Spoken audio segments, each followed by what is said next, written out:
Hello everyone, कैसे हैं आप सभी लोग। और आशा करता हूं कि आप सभी लोग बढ़िया होंगे और अपनी पढ़ाई कंटिन्यू कर रहे होंगे। आज हम पढ़ने वाले हैं ऋग्वैदिक कालीन आर्थिक जीवन।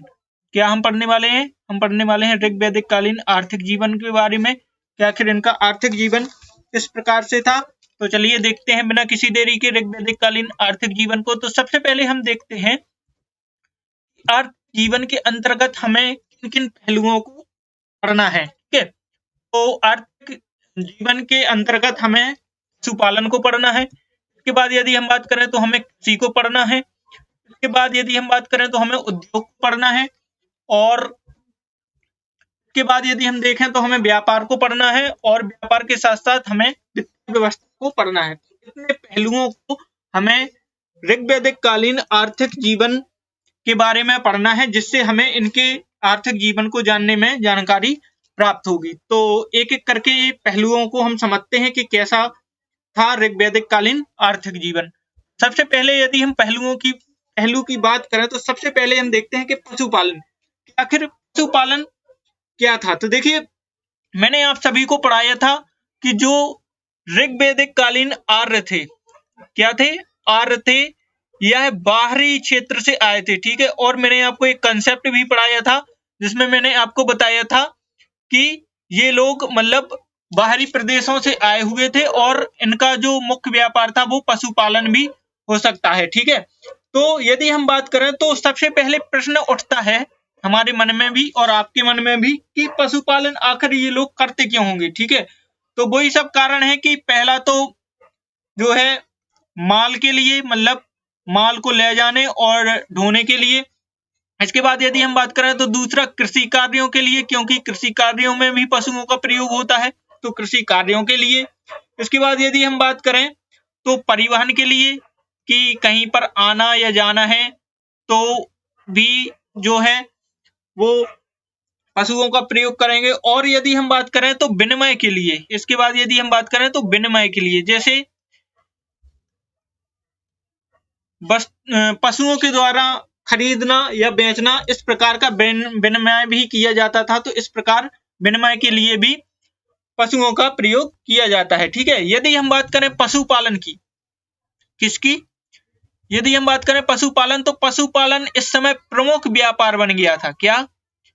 प्रमुख व्यापार, क्योंकि मैंने आपको पढ़ाया था कि जो आर्य थे वो बाहरी क्षेत्र से आए थे। ठीक है, तो इनका जो था वो पशुपालन मुख्य व्यापार बन गया था, जबकि उत्तर वैदिक काल में आप देखेंगे कि कृषि मुख्य व्यापार बनेगा। ठीक है, तो यहाँ पर आप कंफ्यूज मत होना, यहाँ पर पशुपालन मुख्य व्यापार है। ठीक है, और यदि हम बात करें तो पशुपालन के अंतर्गत सर्व प्रमुख इनका जो पशु था वह था गाय, और गाय से अनेक शब्दावली निकलेंगी, मतलब गाय जो थी उसके द्वारा अनेक शब्दावली इसके नाम से बनेंगी। ठीक है, यदि हम बात करें तो देखिए, जो गाय है इसका प्रयोग ऋग्वेद में 176 बार किया गया है, जिससे आप अनुमान लगा सकते हैं कि गाय कितना महत्वपूर्ण पशु था इनके लिए। तो ऋग्वेद में इसका 176 बार प्रयोग किया गया है। ठीक है, यदि हम बात करें, मैंने अभी आपको बताया कि गायों के द्वारा बहुत सी शब्दावली बनेगी। तो यदि हम शब्दावलियों को देखें तो सबसे पहली जो शब्दावली है वो है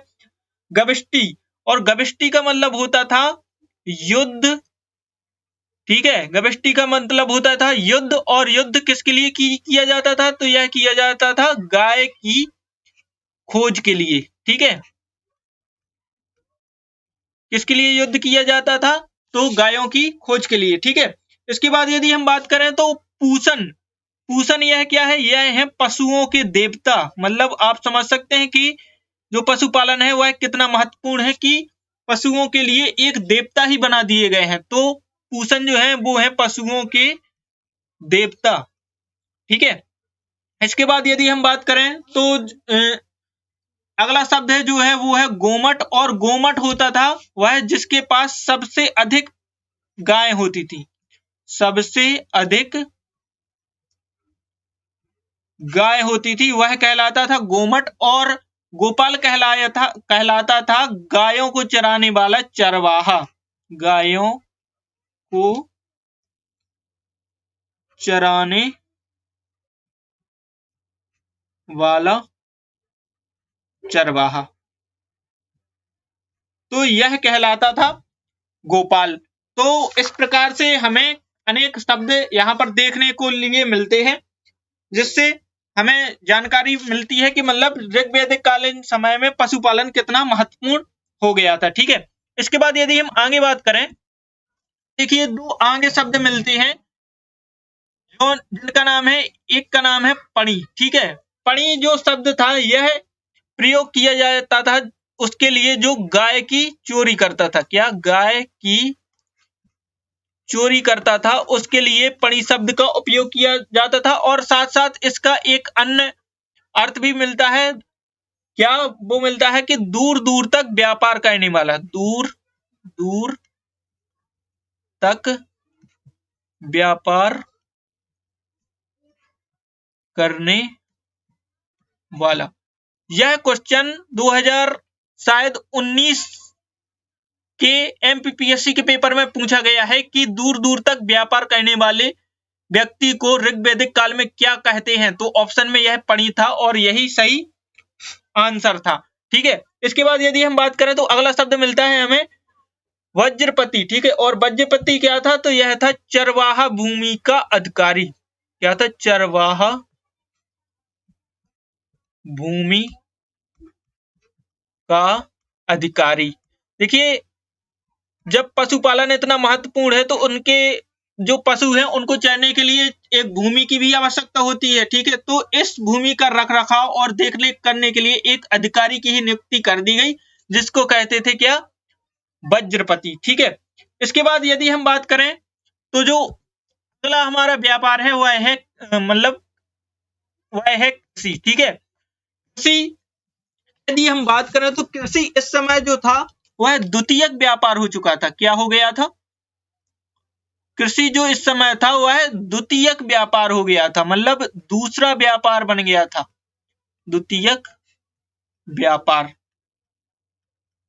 ठीक है, यदि हम बात करें तो ऋग्वेद के मतलब यदि हम कृषि की बात करें तो ऋग्वेद के कौन से मतलब पहले मंडल और 10वें मंडल, कौन कौन से? पहले मंडल और 10वें मंडल। ठीक है, 10वें मंडल, और यदि हम बात करें तो साथ साथ चौथे मंडल। ठीक है, चौथे मंडल में 24 सूत्र प्राप्त हुए हैं। 24 क्या? सूक्त या सूत्र, सूक्त या सूत्र प्राप्त हुए हैं। और यह जो है वो सूक्त या सूत्र किसके लिए प्रयोग किए गए हैं? तो यह कृषि के लिए प्रयोग किए गए हैं। ठीक है, तो आप यह क्वेश्चन याद रखना कि ऋग्वेद के कौन से मंडल में 24 सूक्त का प्रयोग कृषि के लिए किया गया है? तो वह है चतुर्थ मंडल। ठीक है, इसके बाद यदि हम बात करें तो हमें कुछ मतलब अब मैं आपको ये नहीं बताऊंगा कि किस किस की खेती होती थी, कि दाल चावल ये सभी यहाँ पर जो है आविष्कार हो चुका है। दाल चावल गेहूं और जो है जौ और चावल, इन सभी का आविष्कार हो चुका है और सभी जो है खेती होती है। ठीक है, इसके बाद यदि हम बात करें तो कृषि के लिए हमें कुछ शब्द या हम कह सकते हैं कि कृषि के लिए जो है कुछ मतलब शब्द देखने को मिलते हैं। ठीक है, और इनका जो नाम ऋग्वैदिक कालीन समय में अलग अलग था। ठीक है, तो इन नामों को हम देख लेते हैं सबसे पहले कि कौन कौन से नाम है और उनका ऋग्वैदिक काल में नाम क्या था। ठीक है, तो यदि हम बात करें उपजाऊ भूमि की, उपजाऊ भूमि को ऋग्वैदिक काल में कहा जाता था उर्वरा। क्या कहा जाता था? उर्वरा। ठीक है, यदि हम बात करें बंजर भूमि की तो बंजर भूमि को कहा जाता था खिल। क्या कहा जाता था? खिल। यदि हम बात करें बैल की तो बैल को कहते थे ऋग्वैदिक काल में वृक। देखिए, ये सभी वो मतलब नाम हैं जो कृषि के लिए आवश्यक होते हैं और कृषि की आवश्यकता के लिए इनका प्रयोग किया जाता था। ठीक है, यदि हम खाद की बात करें तो इसको कहते थे करीस या साकम। क्या कहते थे? करीस या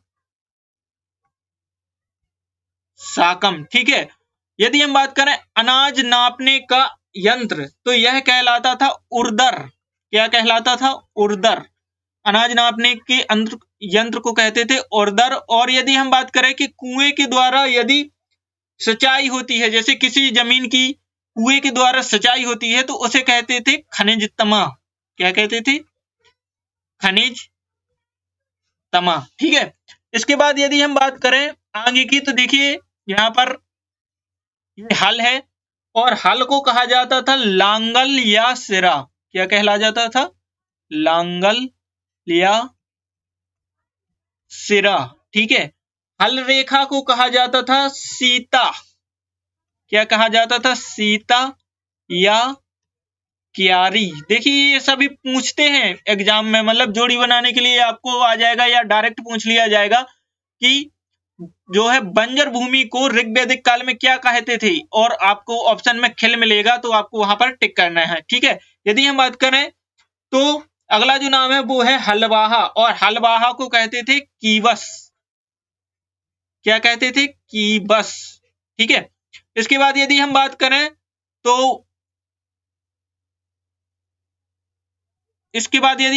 तो एक अनाज रखने का स्थान होता था। ये यहां पर मैंने गलती से बोल दिया है, यहां पर अनाज मापने का यंत्र है। ठीक है। और मापने के यंत्र को कहते थे उर्दर। ठीक है। और यदि हम बात करें अनाज रखने का स्थान, तो यह कहलाता था स्तवी। क्या कहलाता था? स्तवी। और यदि वर्षा के द्वारा सिंचाई होती है, तो ठीक है, तो वर्षा के द्वारा यदि सिंचाई होती है जिस भूमि पर, तो उस भूमि को कहा जाता था स्वयंजा।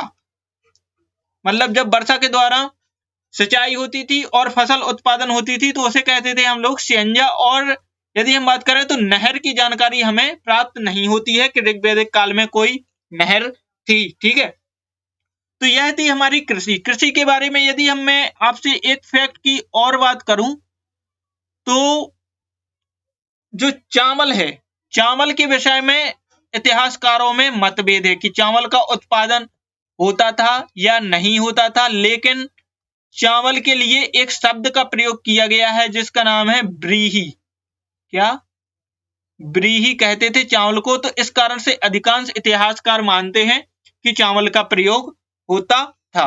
ठीक है। इसके बाद यदि हम आगे चलें तो नेक्स्ट देख लेते हैं अब हम उद्योग के बारे में कि आखिर जो हमारे ऋग्वैदिक कालीन समय के उद्योग किस प्रकार के थे। ठीक है। तो यदि हम बात करें तो ऋग्वैदिक काल में हमें अलग अलग उद्योगों की जानकारी प्राप्त होती है।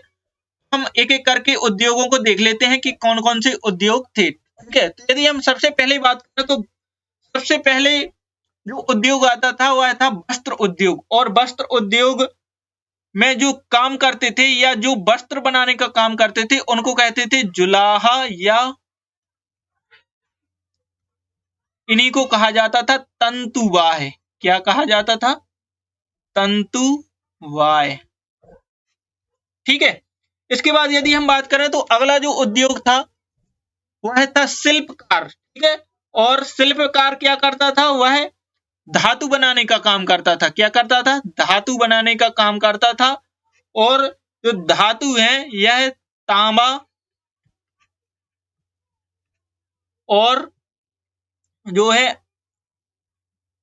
तांबा से मुख्यतः बनाई जाती थी। ठीक है। तांबा प्लस एक आभास करके कोई धातु होती थी। ठीक है। तो इसके मिश्रण से जो है धातु बनाई जाती थी। इसके बाद यदि हम अगला उद्योग देखें तो अगला जो उद्योग है वो है चर्मकार, मतलब चमड़े का उद्योग।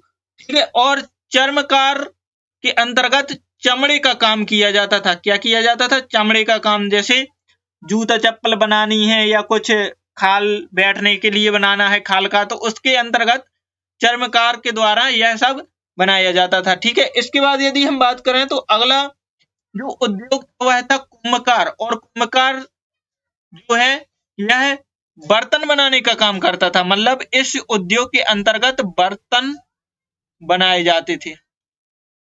क्या किए जाते थे? बर्तन बनाए जाते थे। ठीक है। इसके बाद यदि हम बात करें तो अगला जो उद्योग है वो है हमारा चिकित्सा, मतलब चिकित्सा का उद्योग एक भी पाया जाता था। जैसे कुछ लोग चिकित्सक के रूप में भी काम करते थे जो लोगों को सही करते थे। ठीक है। और यदि हम बात करें चिकित्सक की, जो तो चिकित्सक की यदि हम बात करें तो इसको कहते थे हम भीषज। क्या कहते थे? भीषज। ठीक है। इसके बाद यदि हम बात करें अगले उद्योग की, तो अगला जो उद्योग था वह था बढ़ई का, ठीक है। और बढ़ई के उद्योग के अंतर्गत क्या किया जाता था, तो इसके अंतर्गत जैसे रथ, ठीक है, रथ बनाने का कार्य किया जाता था, जो सामान्यतः लकड़ी के बनाए जाते थे। क्या बनाए जाते थे? लकड़ी के बनाए जाते थे। तो रथ बनाने का काम बढ़ई के द्वारा किया जाता था, ठीक है। इसके बाद यदि हम बात करें, तो अगली यदि हम बात करें, तो जैसे देखिए अगली यदि धातु उद्योग की बात करें, तो मैं पहले ही आपको बता चुका हूं कि धातु के अंतर्गत मुख्यतः तांबा धातु का प्रयोग किया जाता था, ठीक है। तांबा धातु का प्रयोग किया जाता था, और बाद में तांबा के साथ साथ आयस, मतलब उत्तर वैदिक काल जब आएगा तो उसमें आयस का भी प्रयोग किया जाने लगेगा धातु के रूप में। आयस क्या था? आयस को कहते थे लोहा, मतलब, ठीक है, लोहा कहते थे, ठीक है, लोहा, ठीक है, इसे कहते थे। और यदि हम बात करें तो चांदी और लोहे की, ऋग वैदिक कालीन आर्यों को चांदी और लोहे की जानकारी नहीं थी, जबकि उत्तर वैदिक कालीन आर्यों को चांदी और लोहे की जानकारी थी। तो इतना हमारा उद्योग, ये उद्योग ऋग वैदिक काल में चलते थे, ठीक है। इसके बाद यदि हम अगला टॉपिक देखें, तो अगला जो टॉपिक है वो है व्यापार, ठीक है। तो व्यापार को समझते हैं कि व्यापार यहाँ पर किस प्रकार का होता था। तो यदि हम व्यापार की बात करें, तो व्यापार आंतरिक या स्थानीय होता था। कैसा होता था? व्यापार जो था आपका वो आंतरिक या स्थानीय था, मतलब जो व्यापार था वो आपस में ही होता था। जबकि यदि हम बात करें सिंधु घाटी सभ्यता की, तो सिंधु घाटी सभ्यता के अंतर्गत अंतरराष्ट्रीय व्यापार होता था, मतलब वो अन्य सभ्यताओं के लोगों से भी क्या करते थे? व्यापार करते थे। जबकि इनका जो व्यापार था वो आंतरिक था, ठीक है। इनका यदि हम व्यापार की बात करें, तो इनका व्यापार मैंने आपको पहले ही बताया कि अंतरराज्यीय था, ठीक है। कैसा था? अंतरराज्यीय था, मतलब अपने आसपास ही ये लोग व्यापार करते थे, जबकि अंतरराष्ट्रीय व्यापार इनका नहीं था। कैसा नहीं था? अंतरराष्ट्रीय व्यापार जो है वो इनका नहीं था, ठीक है। इसके बाद यदि हम बात करें, तो इसके बाद यदि हम बात करें, देखिए व्यापार के अंतर्गत हमें कुछ शब्द जो है देखने को मिलते हैं। जैसे मैंने आपको अभी पहले ही बताया कि जो पणी था, यह दूर दूर तक व्यापार करने वाला व्यक्ति था, ठीक है। और पणी जो है वो गाय के लिए, मतलब जो गाय की चोरी करता था उसके लिए भी प्रयोग किया गया है, ठीक है। एक शब्द मिला है हमें बेकनाट। क्या? बेकनाट। और यह था सूदखोर, ठीक है। क्या था? सूदखोर, जो कि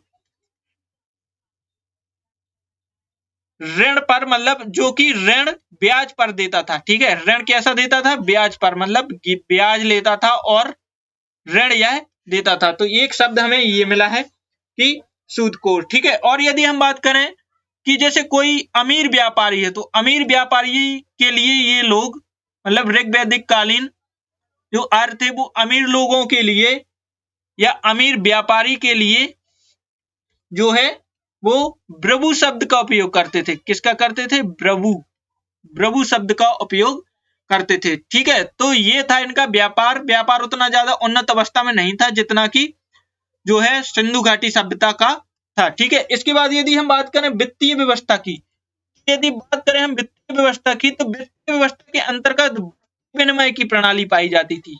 वस्तु विनिमय की प्रणाली कैसे? जैसे यदि मान लीजिए कि यह व्यक्ति एक है, ठीक है, और एक यह व्यक्ति है, तो यदि जैसे इसके पास चावल है और इसके पास जो है गेहूं है, तो यह व्यक्ति जो है वो कहेगा कि आप हमें इससे कि आप हमें 1 किलो चावल दे दीजिए, मतलब 1 किलो गेहूं दे दीजिए, और यह व्यक्ति इसको 1 किलो चावल दे देगा। तो इस प्रकार मतलब वस्तुओं का आदान प्रदान करते थे, ठीक है।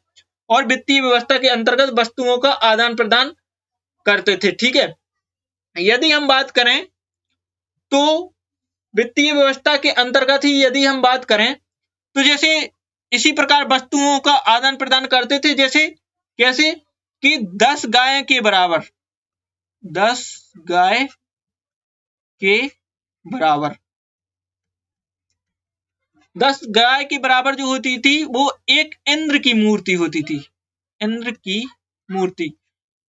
इंद्र जो है वो ऋग्वैदिक कालीन आर्यों के सबसे प्रमुख देवता हैं। अभी मैं आपको जब धार्मिक जीवन पढ़ाऊंगा तब पढ़ाऊंगा इंद्र के बारे में कि यह क्यों सबसे महत्वपूर्ण देवता है। तो देखिए 10 गायों के बराबर एक इंद्र की मूर्ति थी, मतलब कि 10 गायों को दीजिए और एक इंद्र की मूर्ति ले जाइए, ठीक है। और यदि हम आगे बात करें तो यदि जैसे आपको 7 लड़ियों वाला सोने का हार खरीदना है, क्या 7 लड़ियों वाला यदि आपको सोने का हार खरीदना है, ठीक है, सोने का हार खरीदना है तो आपको मतलब जो है एक मतलब घोड़े का आदान प्रदान करना होगा, मतलब घोड़े को देना पड़ेगा, ठीक है, देना पड़ेगा। और इस 7 लड़ियों वाले हार को कहते थे निष्क। क्या कहते थे?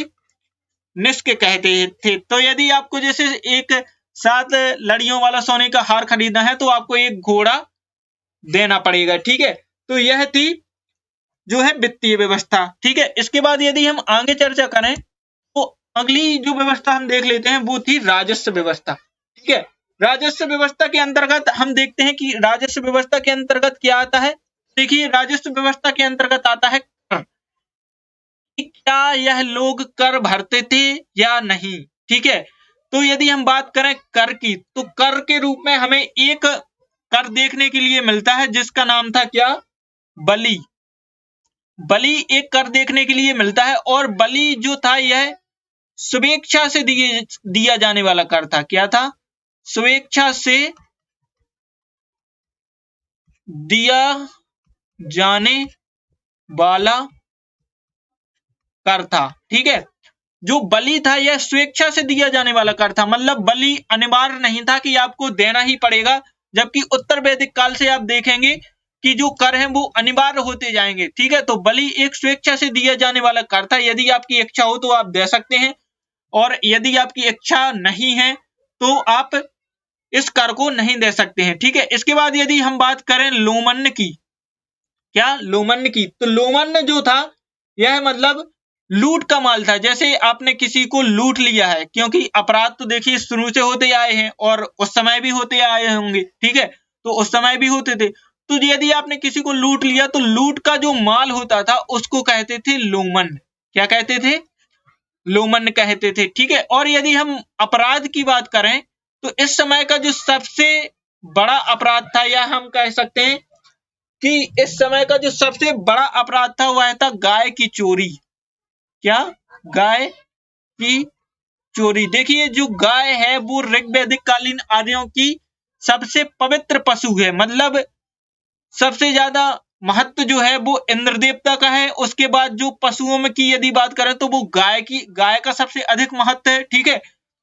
तो गाय का सबसे अधिक महत्व होने के कारण यदि इसको कोई चोरी करता है तो उसका अपराध सर्वाधिक मतलब जो है कठिन माना जाता था, और जो अपराध है यह सबसे ज्यादा मतलब खतरनाक माना जाता था, ठीक है। तो गाय की चोरी जो था वो सबसे बड़ा अपराध था, ठीक है।